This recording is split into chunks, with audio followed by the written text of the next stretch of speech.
outro ponto importante é saber qual é a base que vocês estão utilizando, se é oficial, se é de teste, se é homologação ou até a contingência. Então, saber também a versão, né, como utilizar a versão. Vocês podem ir lá no botãozinho utilidades, né, e sobre o Cigam aqui, e aqui embaixo vai estar a versão de vocês. Então, sabendo a versão, a gente consegue também tá mais ciente, né, da situação e conseguir analisar melhor, né. Outros casos também é para saber se teve alguma mudança, né, uma alteração em cadastro, configurações, parametrizações ou até direitos do seu ambiente. Então, se teve alguma mudança dessa e tudo mais, é bom já tá salientado para nós, né, formando qual a configuração, qual o direito, qual o usuário que colocou, né, hã, quais são as parametrizações que foi mudada, né. Só para complementar, sobre essa questão do ambiente, né, a abertura da OS através do portal colaborativo, ela faz com que a OS já seja aberta com a versão e o ambiente que vocês estão utilizando. Mas na prática, o que que a gente vê, né?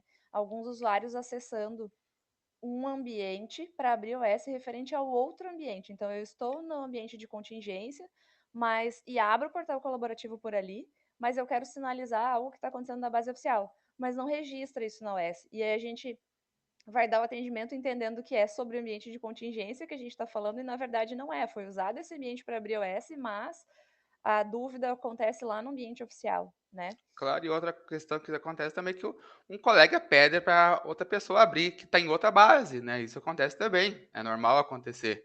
Então é bom informar para o seu colega: "Ah, abre o OS para mim assim, assim, né, com a versão X que eu estou usando essa base, não essa que tu vai abrir o OS para nós". Isso aí. Sobre as alterações em cadastros, configurações, parametrizações e direitos, por vezes a gente pode se deparar aí com a alteração de alguma configuração que a gente às vezes nem sabe o reflexo que ela tem de forma completa, porque não fizemos o teste ainda no ambiente de homologação para saber se ela atendia a nossa operação do início até o final do processo. E aí acaba influenciando na operação de um colega, e esse colega vai abrir o OS e ele não tem contexto disso, né? Então, qual é a nossa recomendação, né? Converse com a sua equipe para entender dessas outras pessoas que usam o sistema se alguma configuração foi alterada, se uma parametrização foi feita de uma forma diferente, se houve uma alteração de processo, porque uma ação que eu executar ali, alterando um cadastro, uma configuração, uma parametrização, um direito, ele pode afetar um outro usuário, um outro processo, uma outra operação que não é minha, né? Então, conversem com a equipe e tendo conhecimento de qualquer alteração, ainda que se tenha dúvida, será que isso, sabe, afeta o que eu estou fazendo para esse assunto que eu vou abrir o S? Na dúvida, escreve. É melhor a gente ter mais contexto do que não ter ele.